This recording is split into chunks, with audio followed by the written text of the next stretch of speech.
Wastage leaders అందరికీ కూడా good morning.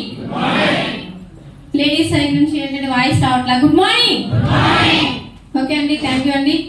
ఈ రోజు కొత్తగా వచ్చిన వాళ్ళు ఎంతమంది ఉన్నారండి? ఈ రోజే కొత్తగా వచ్చాను అన్నవాళ్ళు. అలాగే లీడర్స్ అందరికీ, మా అప్లయన్స్ శ్రీనివాస్ సార్, వెంకట్ సార్కి, అలాగే మనందరూ ఇక్కడ ఉండడానికి ఒక గ్రేట్ లీడర్ ఎంఎస్ సార్ గారికి ఒక్కసారి. ఓకే అండి, నా పేరు శ్రీగౌరి, మాది ఇక్కడ గోరెట్ల. అయితే నేను చాలా మంది ఇప్పుడు వచ్చి ఇక్కడ 50,000 తీసుకుంటున్న వాళ్ళు, ఓకే, లక్షలు తీసుకునే వాళ్ళని చూశారు కదా. ఇప్పుడు 50,000 తీసుకున్న లేడీస్ చూశారు కదా. మీ అందరికి ఏమనిపిస్తుంది? మనం కూడా తీసుకోవచ్చు అనిపిస్తుందా, లేకపోతే వాళ్ళకి మాత్రమే సాధ్యమైతే అనిపిస్తుందా? ఏంటి, అందరికి అవకాశం ఉందా లేకపోతే కొందరికి ఉందా? వెస్టేజ్ లో అందరికీ ఉంది కదా. అందరికీ అవకాశం ఉంది అన్నప్పుడు ఇక్కడ చాలా మంది ఏంటంటే కష్టపడడానికి ఇష్టపడట్లేదు కాబట్టి అందరూ ఇక్కడ రాలేకపోతున్నారు. 50,000 1,00,000 అవునా? కానీ అందరికి ఈక్వల్ ఆపర్చునిటీ అనేది వెస్టేజ్ గౌతమ్ వారి సార్ నిజంగా అండి 3 తరాల రుణపడి ఉంటాం మనందరం కూడా. ఎందుకంటే ఆ మహానుభావుడు ఈ ప్లాట్ఫామ్ తయారు చేయలేకపోతే పేదవాళ్ళు కానీ కొన్ని లక్షల మంది ఉండిపోయే వాళ్ళేమో, అవునా? కాబట్టి ఈ పేదవాళ్ళు కూడా కోటీశ్వర జాబితాలోకి రావచ్చు అని నిరూపించిన ఏకైక ప్లాట్ఫామ్ ఏదైనా ఉంది అంటే మన ఇండియాలో వెస్టేజ్, అవునా కదా? కాబట్టి మనకు కూడా మన తలరాతలు మార్చుకోవచ్చు, మన పేదరికాన్ని పోగొట్టుకోవచ్చు. ఎస్, నా ఫ్యామిలీకి నేను న్యాయం చేయొచ్చు. వెస్టేజ్ లో గ్యారెంటీగా ఒక 2 years నుంచి ఒక 3 years కష్టపడితే, ఓకే, 1 year గోల్ పెట్టుకొని 3 years లో మన గోల్ అనేది 1 lakh 5 lakh మీ గోల్ మీరు ఏదైతే పెట్టుకుంటారో గ్యారెంటీగా మీరు అనేది లక్షాధికారులు కోటీశ్వరులు అవ్వచ్చు, అవునా కదా? అలాగే నేను స్టార్ట్ చేసినప్పుడు అండి నా జర్నీ అయితే నిజంగా చాలా మంది ఇప్పుడు ఇంత మంది ఇక్కడ మన స్టేజ్ మీద అందరు కూడా లీడర్స్ నాకు 50,000 నాకు 1,00,000 నేను కార్లు తీసుకున్నాను అని ఎంతో మంది చెప్తున్నారు. హైయెస్ట్ 14 లక్షలు తీసుకున్న వ్యక్తి మీ కళ్ళ ముందు ఉంది. ఓకే, ఇట్లా వర్క్ చేస్తున్నారండి. 14 లక్షలు తీసుకుని ఇట్లా కూర్చోవచ్చు కదా కళ్ళు తాలేసుకొని, కానీ ఎలా చేస్తున్నారు? కానీ మనం వర్షాకాలం వర్షం అంటాం, ఎండాకాలం ఎండ అంటాం, చలికాలం అంటాం కదా, అదే కదా. కాబట్టి ఏ కాలానికి పడ్డా ఆ కాలం ఒడుగు పట్టుకుని వెళ్తేనే వెస్టేజ్ సక్సెస్ అవుతాం, అవునా? సరే, ఈ 3 కాలాల్లో గవర్నమెంట్ జాబ్స్ ఎంతమంది ఇంట్లో కూర్చుంటారు? వర్షం అని ఈ రోజు గవర్నమెంట్ జాబ్ వెళ్ళే వాళ్ళు ఎంతమంది ఇంట్లో కూర్చున్నారు? ఎవరైనా కూర్చున్నారా? మరి ఎండాకాలం, చలికాలం, మరి మనకెందుకు 3 కాలాల్లో ఏదో ఒక వంక వస్తుంది? ఇక్కడ జాబ్ కాదు కాబట్టి, అవునా? బాస్ లేరు కాబట్టి. ఇక్కడ ఎవరికి వాళ్ళే బాస్లు అండి. నువ్వు బాస్, నీ ఇంటికి నువ్వు రేపొద్దున ఒక లక్షాధికారుల లిస్టులో ఉండాలి అంటే నువ్వు అన్ని కాలాలు టయాలు మర్చిపోయి కొంత టైం కానీ ఇక్కడ కేటాయిస్తే 100% రిచ్ పీపుల్ లో మనందరం ఉండొచ్చు అండి. 100% దానికి మాత్రం మీరు డిసైడ్ అవ్వండి, ఓకేనా? కాబట్టి అందరికీ కూడా ఇలాంటి మంచి ఆపర్చునిటీ వెస్టేజ్ లో ఉంది కాబట్టి మీరు అందరూ డిసైడ్ అవ్వండి.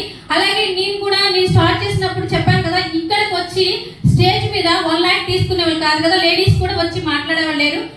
వెంకట్ సార్ 4 ఉన్న దగ్గర నాకు కాన్సెప్ట్ చెప్పినప్పుడు నేనేమన్నానంటే, సార్ నేను 3 వెళ్ళిపోయారు, వినేసి 3 వెళ్ళిపోయారు, నేను కూర్చొని సార్ ఏం చేయమంటారు అన్న అంటే సార్ అన్నారు కదా, నన్ను చూసి అప్పటికి నేను చాలా బిజీ అండి. ఇప్పుడు బిజీ అంటేనే ₹1,00,000 తీసుకుంటే నువ్వు బిజీ అని చెప్పి, లేకపోతే బిజీ అని చెప్తేనే వాళ్ళు లాగపెట్టి ఒకటి ఉపయోగపడుతుంది, అవునా? 10,000 తీసుకునే వాలంటీర్స్ పట్టుకోండి, 5,000 తీసుకునే మొన్నలాగేమన్నారు బిజీ. ఇప్పుడు వాళ్ళ పోస్టులు ఉన్నాయా? పోస్ట్, ఓకేనా? అంటే చూడండి, మనం దేన్ని పట్టుకుని ఎలా ఆడుతున్నాం? బిజీ అని ఒక పదాన్ని పట్టుకుని ఎలా ఆడుతున్నాం కదా. రమ్మంటే పిల్లలు అంటాం, లేకపోతే ఇట్లా పనం లేదంటాం, లేకపోతే ఏదో ఒకటి చెప్తాం, లేకపోతే మా వారిని హాస్పిటల్ అంటాం, లేకపోతే మా పిల్లలు స్కూల్ మీటింగ్ రోజు చాలా వంటలు చెప్తాం కదా. ఆ సాకు చెప్పకుండా ఫస్ట్ నీ మనసాక్షి అండి. మనసాక్షి సాకు చెప్పుకున్నాకే ఏదైనా మీకు లీడర్స్ చెప్తున్నారు, అవునా కదా? అప్లయన్స్ కి సాకు చెప్తే అది పెద్ద గ్రేట్ అనుకొని ఫీల్ అవుతాం, కానీ అప్లయన్స్ కి సాకు చెప్పే ముందు నీ లైఫ్ ను మీకు సాక్షి అంటే ఎవరు మనసాక్షి సాక్షి ఉంటుందా లేదా? మీరు ఏం చెప్తారు? అప్లయన్స్ కి చాలా బిజీ అని చెప్తారు, కానీ తర్వాత ఫ్రీనే కదా. మీటింగ్ 2 గంటలు మాత్రం బిజీ అంటారు. అలాగే మనం ఎప్పుడైతే చెప్తామో మన లైఫ్ ని మనం స్పాయిల్ చేసుకున్నట్టే వెస్టేజ్ లో మాత్రం అబద్ధాలు చెప్పుకొని మనం మీటింగ్స్ కి రాకుండా ఉంటాయి, అవునా? అలాగే నేను మీటింగ్స్ సార్ ఎక్కడ చెప్తే అక్కడికి వెళ్ళేదాన్ని. శ్రీనివాస్ సార్ గారు, వెంకట్ సార్ గారు ఇప్పుడు చోట మీటింగ్ ఉందంటే అప్పుడు సిఎన్టీస్ మాత్రమే జరిగేది, అవునా? ఆ సిఎన్టీస్కి నేను వెళ్ళి మీటింగ్కి వెళ్ళి నేను చేసి అప్పుడు సార్ వాళ్ళు హైదరాబాద్ ఒక మీటింగ్ తీసుకెళ్తే ఆ హిందీలో చెప్తున్నా నాకేం అర్థం కాదు. కానీ లాంగ్ డ్రైవ్ తిన్నాను, సరే కూర్చుంటే కనీసం వాటర్ బాటిల్ కూడా బయటకు పంపించారు. పొద్దున్నే 10 లోపలికి వెళ్తే 2 దాకా వదిలిపెట్టాల. సరే ఏ మీటింగ్ సార్ అని నాకు అర్థం కాదు. మీటింగ్స్ అలాగే ఉంటాయమ్మా అని. ఇక్కడ ఏదైనా కొంచెం లోడ్ జరిగితే ఏమంటారు లేట్ అయితే ఏదో ఒక ప్రాబ్లం. లేట్ అయితే ఆకలిగా ఉన్న వాళ్ళు వెళ్ళి చేసేసి భోజనం చేసేసుకుని రావచ్చు, అంతే కదా. కానీ పక్కన వాళ్ళు డిస్టర్బ్ చేయకూడదు, పక్కన వాళ్ళతో ఇంకో మాట అనేది అనకూడదు. అలాగే నేను స్టార్ట్ చేసినప్పుడు ఇక్కడ ఎవరు లేరు. ఇప్పుడు నేను స్టార్ట్ చేసినాక నేనేమనుకున్నా అంటే సార్ నాకు ఈ బిజినెస్లు ఇవన్నీ చెప్పడాలు ఈ హెల్త్ ప్రోడక్ట్ ఎవరికైనా ఇస్తే ఏమైనా అయిందనుకోండి నన్ను మామూలుగా వదిలిపెట్టారు అవునా అని చెప్పేసి భయపడిన దాన్ని. మీరందరూ ఇప్పుడు ఫుడ్ సప్లిమెంటేషన్ ఇవ్వడానికి ఎంతమంది భయపడుతున్నారు? భయపడేవాళ్ళు ఎవరైనా ఒకళ్ళ హ్యాండ్ వేసేయండి. భయపడేవాళ్ళు ఇంకా ఇవ్వడానికి భయపడేవాళ్ళు ఉన్నారు, ఓకేనా? ఎందుకు భయపడుతున్నామంటే ఇప్పుడు సపోజ్ ఇప్పుడు మనం ఏం డాక్టర్స్ అండి కాదు, కాబట్టి డాక్టర్స్ కాదు కాబట్టి మనం భయపడుతున్నాం. డాక్టర్స్ ఏమి ఇస్తారు? మనం మందులు ఇస్తున్నామా? మరి ఏంటి? ఫుడ్ సప్లిమెంటేషన్ కదా. ఇది గూగుల్లోకి వెళ్ళి స్పిల్లినా వైస్టేజ్ పక్కన పెట్టి స్పిల్లినా టైప్ చేస్తే ఏం చెప్తున్నారు స్పిల్లినాలో? అవునా? మనకి భూ ప్రపంచం మీద తల్లి పాల తర్వాత అత్యుత్తమైన ఆహారం ఏదైనా ఉంది అని అంటే స్పిల్లినా. అవునా? ఇది ఫుడ్ తీసుకోవడానికి డాక్టర్ చెప్పాలా? మనం తీసుకోవడానికి ఎవరైనా ఒక వ్యక్తి చెప్తే గూగుల్లోకి వెళ్ళి స్టడీ చేసి చూసుకొని తీసుకోవచ్చా లేదా? ఇలాగా మనం ఇంట్రొడ్యూస్ చేయాలి. కాబట్టి మనం చేయడానికి ఈ ప్రోడక్ట్ రిఫర్ చేయడానికి నేను అప్పుడులో భయపడ్డాను. కానీ సార్ నాకు పరిచయం చేసినప్పుడు నేనైతే యూస్ చేస్తాను సార్, నాకు మైగ్రేన్ తలనొప్పి ఉంది, అది తగ్గితే నేను ఎవరికైనా చెప్తానన్నాను. సార్ నన్ను ప్రోడక్ట్ యూస్ చేయమన్నారు, నోని గ్యానోడర్మా స్పిల్లినా. ఈ 3 ప్రోడక్ట్ యూస్ చేసినాక 70 రోజుల తర్వాత నాకు రిజల్ట్ వచ్చిందండి. అప్పుడు నిజంగానే నేను చాలా బిజీ అనుకునేదాన్ని. ఎందుకంటే నేను ఇక్కడే సిసిఎన్ ఇండియా పోస్టల్ కాలనీ 4వ లైన్లో అండి. అక్కడ వచ్చేకి హాస్టల్లో ఉండేదాన్ని. ఓకే, చాలా మంది అనుకుంటారు కదా నేను ఆరోగ్యంగా ఉన్నాను, ఆరోగ్యం పోయాక చూస్తున్నాంలే, పోతే హాస్పిటల్కి వెళ్తే ఎప్పుడు మనం హాస్పిటల్కి వెళ్ళాక నీకు షుగర్ ఉంది బీపీ ఉందని టెస్టులు చేశాక అప్పుడు మనం ఏమనుకుంటాం నా ఆరోగ్యం పాడైపోయింది అనుకుంటా. అప్పుడు దాకా తెలిసిందా? తెలియదు. చెప్పబెట్టకుండా వచ్చే ప్రాబ్లం ఏంటి? మెయిన్ ప్రాబ్లం చెప్పబెట్టకుండా వచ్చేది హార్ట్ ప్రాబ్లం. అవునా? జలుబు బీపీ షుగర్ అయితే చెప్పి కొన్ని మందులు వాడాక వస్తుంది. కానీ హార్ట్ ప్రాబ్లం ఎలా వస్తుంది? చెప్పకుండా వచ్చే ఏకైక ప్రాబ్లం. అవునా? ఏమనుకుంటామంటే ఇప్పుడు లక్షలు పోసిన కోట్లు పోసిన కరోనాకి ఇంటికి తిరిగి వచ్చిన వాళ్ళు ఎవరు ఉన్నారా? కొంతమంది రాలా, కొంతమంది వచ్చారు. అవునా? అంటే ఇమ్యూనిటీ సిస్టమ్ బట్టి వాడే బాడీ తత్వాన్ని బట్టి, ఓకేనా? కానీ హార్ట్ ప్రాబ్లం వచ్చి 2 ఎకరాలు పొలం అమ్మినా కూడా క్యూర్ అవ్వలేదండి మా వారికి. కానీ చాలా మంది ఏమనుకుంటారంటే ఆస్తులు అమ్ముకొని ఆరోగ్యాన్ని బాగు చేసుకోవచ్చు అనుకోవచ్చు. కానీ అది కళ్ళైనా అవుతుందండి? ఆరోగ్యం బాగుపడుతుందా ఆస్తులు అమ్మితే? అవ్వనే అవ్వదు. అవునా? లివర్స్ పాడైపోయి ఆస్తులు ఇస్తామంటే లివర్స్ వస్తాయా? అవునా? కిడ్నీ లివర్స్ ఏదైనా సరే ఒక ప్రాబ్లం వచ్చిందంటే ఆ ప్రాబ్లం క్యూర్ చేసుకోవాలంటే ఆస్తులు అమ్మినా రాదు. కానీ ఆరోగ్యం జాగ్రత్తగా ఉండాలి అంటే కేర్ తీసుకొని ప్రివెన్షన్ గా మన ప్రోడక్ట్ యూస్ చేసుకుంటే ఆర్గాన్స్ పాడవకుండా ఉంటే ఇదే 10 మందికి షేర్ చేస్తే ఆరోగ్యం వస్తుంది. అదే 10 మందికి చెప్తే మనకి ఆదాయం వస్తుందని సార్ చెప్తే నేను డిసైడ్ అయ్యానండి. అప్పుడు సార్ తెలియదు నేను డబ్బు అనేది నాకు చాలా ఇంపార్టెంట్. కానీ సార్ ఏమన్నా అంటే సార్ నాకు పాల బిల్లు వస్తే చాలు అనుకున్నాను. అప్పుడు వెంకట సార్ దగ్గర పేస్ట్ సోప్ ఉందండి, అది తీసుకెళ్లి పక్కన వాసుమల విజయ అని ఒక అక్క ఉంది. సార్ ఈ 2 అమ్మితే ఎంత వస్తాయి అంటే 15 రూపాయలు వస్తాయి అన్నారు. ఎంతండి? సరే ఒక ప్రయత్నం చేద్దాం. అక్కడే ఉన్నారు సారు. ఓకే, మంగళాస్ నగర్ అక్కడే కూర్చుని సార్ ఉన్నప్పుడు ఈ 2 తీసుకెళ్లి వాసుమల విజయ వాళ్ళ ఇంట్లో మీటింగ్ జరుగుతుంది. అక్క ఈ 2 తీసుకొని 105 రూపాయలు 30 రూపాయలు సోపు, పేస్ట్ 55 రూపాయలు, 100 రూపాయలు ఇస్తే 85 రూపాయలు తీసుకుని 15 రూపాయలు నాకు ఇచ్చారు. అవునా? ఎంత వచ్చినాయండి నాకు? ఇదేదో బాగుంది కదా, నెలకు పాల బిల్లు వస్తే రిటైలింగ్ చేసుకుంటే అని జాయిన్ అయ్యానండి.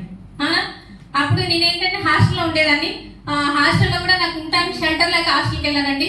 అమ్మ వాళ్ళకి గవర్నమెంట్లే, నాన్నగారు పర్లేదు గవర్నమెంట్ ఎంప్లాయీ పెన్షన్ వస్తుంది, అన్నయ్య వాళ్ళు లాంగ్ ఫార్మ్ వ్యవసాయ శాఖలో జాబ్ చేస్తారు, వాళ్ళంతా పర్లేదు. కానీ ఎవరైనా వదిళ్ళు ఎంతమంది ఆడపిల్లలను ఆదరిస్తారండి? అంటే అందరినీ నేను తప్పు పట్టట్లేదు. ఎంతమంది మనకి ఏదైనా అవసరం వస్తే 2 రోజులు 3 రోజులు వెళ్తే పుట్టింట్లో ఉండేస్తారు. మనకి ఏదైనా ప్రాబ్లం వచ్చి లైఫ్ లాంగ్ అక్కడ ఉండాల్సి వస్తుంది అంటే ఎంతమంది యాక్సెప్ట్ చేస్తారు? మగవాళ్ళు ఓకేనా? ఓకే అండి, ఓకే. అంటే వీళ్ళు ఓకే అన్నలు కాబట్టి ఓకే, కానీ వదిల్లో మనం కూడా ఆడపిల్లలే కాబట్టి ఎవరిని తప్పు పడట్లేదండి. వాళ్ళ వాళ్ళ పరిస్థితిని బట్టి తల్లి చూడాలని అందరికీ ఆశ ఉంటుంది, కానీ పాకెట్ పర్మిట్ చేయక చూడరు కొంతమంది. కాబట్టి నేను మా అమ్మని ఏమనలేదు, అన్నయ్యని ఏమనలేదు, కానీ అక్కడ ఉండడానికి నాకు చాలా ఇబ్బందిగా అనిపించింది. అలాంటప్పుడు నేను హాస్టల్కి వెళ్ళాను. హాస్టల్లో 5 సంవత్సరాలు ఉన్నాను. ఇక్కడ మనకి మణికర్జునపేటలో స్కూల్ ఉర్దూ చిన్న స్కూల్ ఉండేది, ఎలిమెంటరీ స్కూల్, 5th క్లాస్ వరకు పిల్లలు ఇద్దరు అక్కడే. తర్వాత పిల్లల్ని అక్కడ నుంచి మనకి లుడ్డు హై స్కూల్, వసంతరాయపురంలో లుడ్డు హై స్కూల్లో 9th క్లాస్ వరకు, 10th క్లాస్ పాప వచ్చి 9th క్లాస్ తేజ వచ్చారు. అప్పుడు 10th క్లాస్ అనే పాపకి 15 సంవత్సరాలకే పెళ్లి చేయాల్సి వచ్చింది, అవునా. ఇంకా తర్వాత అక్కడ నుంచి ఆ హాస్టల్లో ఉన్నప్పుడే నాకు సార్ వాడు వేరే జాబ్ చూశారు గవర్నమెంట్ హాస్పిటల్లో. అదేంటంటే మనకి అక్కడ లుడ్డు హై స్కూల్లో నేను 10th నుండి చదివి ఇంటర్ బైపీసీ అనేది స్కూల్లో లుడ్డు హై స్కూల్లో సార్ వాళ్ళు రాపించి సిహెచ్సిలో కిషోర్ సార్ వచ్చింటారు కౌన్సిలర్ గారు. అక్కడ చాలా మంది ఏంటంటే ఎంఐ ఆశా వర్కర్ చేసింది, లేకపోతే కత్తిబాబు సార్ పరిచయం అయ్యారు, వేరేలాగా పరిచయం అయ్యారు. కానీ కత్తిబాబు సార్ కూడా నాకు హాస్టల్లో పరిచయం అండి. ఆ కిషోర్ సార్ సిహెచ్సి అమరావతి సిహెచ్సిలో వెళ్ళినాముగా నాకు అప్పుడు 2007లోనే 2009లో పిహెచ్సిలో నేను వెళ్ళానండి. 4500 ఇచ్చారు. అక్కడ 4500 హాస్టల్లో ఫ్రీ అండి, ఉండడానికి షెల్టర్ మాత్రమే. సాయంత్రం మళ్ళీ మిషన్ కుట్టేదాన్ని. మనకి ఇప్పుడు కొత్తపేట ఆఫీస్ పక్కన భవానీ టైలర్ షాప్ ఉండేది, ఇప్పుడు లేదు అది. ఆ షాప్ లో నేను స్టిచ్చింగ్ చేసేసి అక్కడే ఉంటేనే బ్లౌజెస్ ఇస్తాను. కానీ నేను అన్నా సార్ నేను ఉంటాను కాబట్టి హాస్టల్లో పనిచేయాలి, ఇట్లా నాకు పీసెస్ ఇస్తే నేను టీచింగ్ చేసి పొద్దునే తెచ్చిస్తానంటే సరే అమ్మా అని చెప్పేసి నా పరిస్థితిని బట్టి సార్ రిక్వెస్ట్ చేస్తే ఇచ్చారు. అక్కడ స్టిచ్చింగ్ చేసి తీసుకొని వచ్చాక ఆ నైట్ 8ంటికి పిల్లలకి అందరికి ఫుడ్ పెట్టి పడుకుంటారు కదండి, 8-9కి. ఆ టైంలో నేను 12 దాకా మిషన్ కుట్టేదాన్ని. 12 దాకా మిషన్ కుట్టే ఒక్క 5 బ్లౌజులు కుట్టే 100 రూపాయలు వచ్చాయండి. 20 రూపాయల పీస్కి కట్ చేసి ఇస్తారు, మనం స్టిచ్చింగ్ చేసి ఇవ్వడమే, అవునా. ఇప్పుడు చూడండి, నాకేమైనా ఖాళీ ఉందా వెస్టేజ్ చేయడానికి? టైం ఉందా అండి? మాట్లాడాలి, సైలెంట్ అయ్యారండి. టైం ఉందా? లేదు కదా. అయితే నేను సార్ చెప్పాను, సార్ నాకు పాల పిల్ల వస్తే చాలా స్టార్ట్ చేశాను. ఎప్పుడైతే మా పాపకు మ్యారేజ్ చేశానో 10th క్లాస్లో, అప్పుడు నాకు అసలు బాధ ఎలా ఉంటే మా అన్నయ్య కొడుకే చేసుకుంటా అన్నాడు, కట్నం లేదన్నాడు. ఇది ఒక్కటే పట్టుకున్నా నేను, కట్నం లేదు. తర్వాత నేను చదివించిన కట్నం ఇచ్చి పెళ్లి చేయాలి, నా దగ్గర డబ్బులు ఇంకొక ఎకరం ఉంది మొత్తం, నేను పోయాక ఇస్తానంది, అవునా. కానీ సరేనే అని చెప్పేసి అప్పుడు పెళ్లి చేశాను. అప్పుడు చాలా మంది మా పాప మళ్ళీ ఒక నెల తర్వాత వస్తే మెట్లు ఉన్నాయని వాళ్ళ టీచర్ ఎవరన్నా మీ అమ్మ మీద కేసు పెట్టాం, నీకు పెళ్లి చేసిందా అని. ఇంకా మా పాప ఎగ్జామ్ రాయడానికి కూడా వెళ్ళలేదు. ఆ దెబ్బతో ఇంకా పాప ఎగ్జామ్ కూడా ఆపేసేసింది. అంటే చూడండి ఎలాంటి పరిస్థితులు అంటే, అసలుకి ఒకప్పుడు నేను బేజాపూర్ నుంచి బయటకు వచ్చినప్పుడు బాధలు పడ్డాను, కానీ పిల్లల విషయంలో కూడా అన్యాయం చేశామని బాధపడ్డాను. కానీ దేవదేవుల అల్లుడు బంగారం అంటే గాడ్ గిఫ్ట్ ఇప్పుడు అయితే హ్యాపీగా చూసుకుంటాను, నాకంటూ ఆశించకుండా.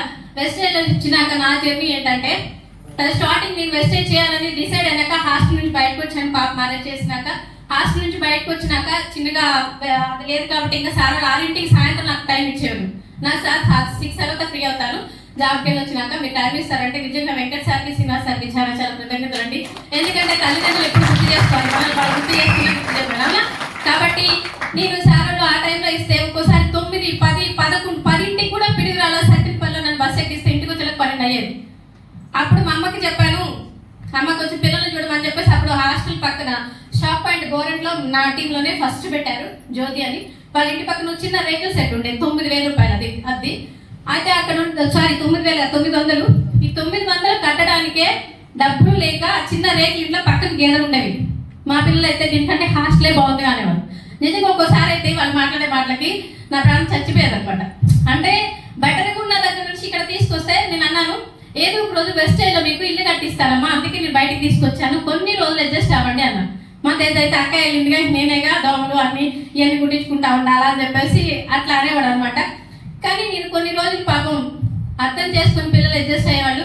అదే ఇంట్లో తర్వాత వంటగదిలోకి వాళ్ళు మా ప్రాబ్లం చూసి వంటగదిలో వాళ్ళే వంటగదిలో ఇచ్చారు. ఆ వంటగదిలోనే పిల్లలకి 2 పురుడు పోసాను. తర్వాత నేను వెస్టేజ్లో డైరెక్ట్ అవడానికి 6 నెలలు పట్టింది, సిల్వర్ అవడానికి 1 సంవత్సరం పట్టింది. అప్పుడు వెస్టేజ్లో ఇక్కడ చెప్పుకోవడానికి ఎవరు లేరు, మీకు రోల్ మోడల్ చూపించుకోవడానికి ఎవరు లేరండి. లక్ష తీసుకునే వాళ్ళు, కార్ తీసుకునే వాళ్ళు ఎవరు లేరు. అంటే బయట టీంలో కాదు, నాకు తెలియదు, మన టీంలో చూపించడానికి ఎవరు లేరు. కానీ నిలబడతారు ఎవరైనా? ఇంతమంది వచ్చి ఇక్కడ చెప్పి మొత్తుకుంటుంటే మీరందరూ మళ్ళీ బయటికి వెళ్ళాక ఎదారాజా మీరే చెప్పారు, నేను కాదు, అవునా. కానీ అలా ఉండకూడదు కదా. లైఫ్ మారాలి, లైఫ్ చేంజ్ అవ్వాలంటే ఏదో ఒక గట్టిగా పట్టుకోవాలా లేదా? వెస్టేజ్ గట్టిగా పట్టుకున్నానండి. సార్ వాళ్ళు చెప్పింది చెప్పినట్టు చేసుకుంటూ తర్వాత నేను చిన్నగా కింద హౌస్ కట్టుకున్నాం, ఒక రేకుల సెట్ అని వేసుకున్నాను. అప్పటికి 4 సంవత్సరాలు అయింది స్టార్ట్ చేసి. మన వెస్టర్న్ ఐటీ రిటర్న్స్ వస్తాయి కదా, వస్తున్నాయా అందరికి? సంవత్సరం వచ్చి తీసుకుంటున్నారా? ఓకే, అవి తీసుకుని నేను నా డాక్యుమెంట్స్ స్థలం కొన్నాను 50,000 పెట్టి. ఆ 50,000 తీరడానికి 3 సంవత్సరాలు పట్టింది. కానీ వెస్టర్న్లోకి వచ్చాక డాక్యుమెంట్స్ తీసుకెళ్ళి ఇట్లా నాకు నెల శాలరీ ఓచర్ వచ్చిందని చూపిస్తే 7 లక్షలు ఏమిచ్చారు. 7 లక్షల లోన్ తీసుకొని కింద రేకులు వేద్దామని ముగ్గేసి గీస్తే మా చుట్టాలు వీళ్ళు వస్తారు కదండి, మా మేడం అమ్మ గవర్నమెంట్ ఎంప్లాయ్ అనమాట, గొల్లపూడిలో. ఆయన పశువుల హాస్పిటల్ డాక్టర్. 5 లక్షల రూపాయలు వస్తాయి. వచ్చి చూసి ఏమనాలి, పోనీలే కష్టపడి కట్టుకోనాలి. కానీ ఏమన్నాడంటే, ఇంత శాలరీ వస్తుంటే మేమే ఉన్న ఇంట్లోనే ఉండి ఏదో చేసుకుంటే మేము ఇంత ఇల్లు వేస్తావా అన్నాడు. నిజంగా నాకు అనిపించింది, అమ్మ పెట్టదు కదా. అలాగే వాళ్ళు ఏంటంటే వచ్చి ఏదో భయపెట్టేసారి సార్ చెప్తారు, నువ్వేంటి బాబు ఇంత చిన్నది కడుతున్నావు, ఇదే అంటే సార్ ఉబ్బిపోయి చాలా పెద్ద ఇల్లు కట్టేశారు. కానీ మా వాళ్ళు ఇది కూడా కట్టలేవన్నారు. అవునా? కాబట్టి నేను అట్లా వాళ్ళు చెప్పినప్పుడు సరేలే అని చెప్పేసి వాళ్ళు వెళ్ళిపోయి నాకు బాధపడి నిజంగా నీకు కట్టలేనేమో అనుకోలేదండి. వాళ్ళు అన్నందుకైనా నేను కట్టి చూపిస్తానని కింద 2 పోర్షన్లు అండి. ఆయన ఇప్పుడు 2022లో మళ్ళీ మన వెస్టేజ్ గ్రూప్ డబుల్ బెడ్రూమ్ తీసుకుని డబుల్ బెడ్రూమ్ కట్టానండి. ఇప్పుడు మా ఇల్లు వచ్చేలకే ₹1 కోటి హౌస్. రీసెంట్ గా మళ్ళీ ఇప్పుడు ఎలక్షన్ అయిపోయాక 1,40,00,000. అవునా? ఒకప్పుడు చిన్న ఇంట్లో, ఓకే అండి, ఆ చిన్న ఇంట్లో ఉంటూ నేను వెస్టేజ్ డిసైడ్ చేశాను. అదే వెస్టేజ్ చేయకుండా నేను ఏఎన్ఎంగా చేస్తే ఇప్పుడు 18,000 చేశారండి. ఏఎన్ఎంగా చేస్తూ మిషన్ కుడితే ఇప్పుడు మేడం చెప్పారు ఇందాక ప్రాబ్లం, పళ్ళది తీసుకెళ్ళి వెళ్తుంటే ప్రాబ్లం వచ్చింది. మిషన్ కుడితే నాకు కూడా వచ్చింది, నడువు నొప్పి వచ్చింది. మన ఐఎంసీకి వెళ్తే టెస్ట్లు అన్నీ చేసేసి నువ్వు 3 నెలలు రెస్ట్ తీసుకోవాలన్నారు. 3 రోజులు కూడా రెస్ట్ తీసుకోవాలి. మన కొలాజిన్ పొద్దున ఒకటి సాయంత్రం ఒకటి, పొద్దున ఒకటి సాయంత్రం ఒకటి, ఎన్ని అయిపోయినాయి నాకే తెలియదు. అవునా? కానీ మన ఫుడ్ సప్లిమెంటేషన్ ఆరోగ్యం ఇస్తుంది. వెస్టేజ్ బిజినెస్ నమ్ముకుంటే కోటీశ్వరులు చేస్తుంది. ఓకేనండి, మా ₹1 కోటి ఇప్పుడు ఈ హౌస్ నేను ఇక్కడ వచ్చి మాట్లాడడానికి అర్హత లేనండి ఒకప్పుడు. అవునా? అందరికంటే అక్కడే కూర్చొని నేను మీరందరూ ఇంత పెద్ద మీటింగ్ విన్నాను. 4 ఉన్న దగ్గర నేనే నమ్మాను. నమ్మకం ఇంపార్టెంట్. అది నమ్మకం కూడా ఎవరి కోసం, అప్లైన్ కోసం డౌన్లైన్ కోసం నమ్మొద్దండి, మీకోసం మీరు నమ్మండి. వెస్టేజ్ లో సక్సెస్ ఉంది. కష్టపడితే 1 lakh కాదు, కోటీశ్వరుల లిస్టులోకి గ్యారంటీగా మనందరం వెళ్ళొచ్చు. అవునా కదా? అలాగే మా పాప 10,000 అంటే గిఫ్ట్ కూడా ఇవ్వలేని పరిస్థితి నాది. 10,000 అండి. మా అల్లుడు నిజంగా ఒక 3 రోజులు తప్పించి తర్వాత 3 రోజులు అమ్మగారి ఇంట్లో, తర్వాత వచ్చి ఒక్కరోజు మా ఇంట్లో ఉన్నామంటే మీ అమ్మని ఎందుకు ఇబ్బంది పెడతామని చెప్పేసి ఏ రోజు వచ్చినా సాయంత్రానికి, విజయవాడ కదా, సాయంత్రానికి వెళ్ళిపోయాడు. అలాంటిది కరోనాలో 3 నెలలు ఉన్నారు, మన ఎండాకాలం 2 నెలలు ఓడిసిసి పెట్టినా కూడా అమ్మాయి ఇక్కడ ఉంది, వారానికి ఒకసారి బిల్ చేసి వచ్చింది. ఇప్పుడు డిఎల్సిపి మా పాపకి ఏం తెలియదండి, ఆ స్టాక్ పాయింట్ వెస్టేజ్ ఏం తెలియదు, కానీ ఎస్సీ కూడా వచ్చిందండి. డిఎల్సిపి పెట్టాము. దేవుదేవల అది కూడా సక్సెస్ అవ్వాలని మీరు అందరూ మనస్ఫూర్తిగా కోరుకోండి. ఓకే అండి. ఎందుకంటే రేపు నేను ఉన్నా లేకున్నా మా బాబుకి ఇల్లు కట్టించాను. మా పాపకి స్టాక్ పాయింట్తో పాటు నామిని మా పాప. నేను ఒక వెళ్తా మన రోజు కాదండి, రేపు నేను ఉండను. అప్పుడు మన టీం అంతా ఎవరికి వెళ్తుంది? మా పాపకి బిజినెస్ ఇప్పటి నుంచే నేర్పిస్తే రేపు పొద్దున 3 జనరేషన్ ఇన్కమ్ ఉంది కదా, పిల్లలకు వస్తుంది కదా. రేపు పొద్దున నేను నేర్పించలేదు, ఓకే, బిజినెస్ ఏంటో తెలియదు, సైడ్ వ్యాల్యూ ఏంటో తెలియదు, ఏమీ తెలియకుండా పిల్లలకి నామినీగా మనం ఏమన్నా అయితే మన పిల్లలకి ఇన్కమ్ వస్తుందా? కాబట్టి ఇప్పుడు నుంచే మీరు దయచేసి లీడర్స్ కూడా మన పిల్లల్ని అందరినీ ఇన్వాల్వ్ చేసి మీరు కూడా చేయండి. మా పాప నామిని అండి, ఒకవేళ నేను లేకపోయినా హ్యాపీగా నేను మాత్రం ప్రశాంతంగా ఉంటానండి. చనిపోయినా కూడా ఆత్మ ప్రశాంతంగా ఉంటుంది. ఎందుకనంటే నా పిల్లలకి న్యాయం చేశాను. అవునా? ఇప్పుడు ఇక్కడ ఉన్న వాళ్ళందరూ మన పిల్లలకి న్యాయం చేయడానికి వచ్చామా, లేకపోతే మనం బాగా హ్యాపీగా ఉంటాకి వచ్చామా? మన పిల్లల కోసమే కదా ప్రయాస అంతా. ఈ ప్రయాస ఏదో కనీసం ఒక 5 సంవత్సరాలు గట్టిగా పడదామా వద్దా? అవునా? మనందరం ఇలాగే ఉన్నామా, కోటీసులు అవుదామా? ఎంతమంది కోటీసులు అవుతారు? కొంతమంది హ్యాండ్ రైజ్ అట్లా డబ్బులు వద్దా అండి? ఓకే అండి, డబ్బులు వద్దని వాళ్ళకి హ్యాండ్ రైజ్ అయిపోయిన మొహమాటానికి మీకు కూడా వస్తాయిలే. ఓకేనా? ఓకే అండి. కాబట్టి ఇంత మంచి అవకాశం, ఇంత మంచి ఆపర్చునిటీ మన వెస్టేజ్ అనేది ఇస్తుంది. అలాగే ఇక్కడ ఇన్ని మీటింగ్స్ చేస్తున్నా ఓకే ఎంఎస్ఆర్ గారికి కూడా, అలాగే మన అప్లయన్స్ కూడా థ్యాంక్స్ చెప్పుకుంటున్నామండి. మనందరి గోల్ బాగుంది. ఎంఎస్ఆర్ గారి గోల్ ఏంటి? 20 lakhs ఎప్పటికి? డిసెంబర్కి. సార్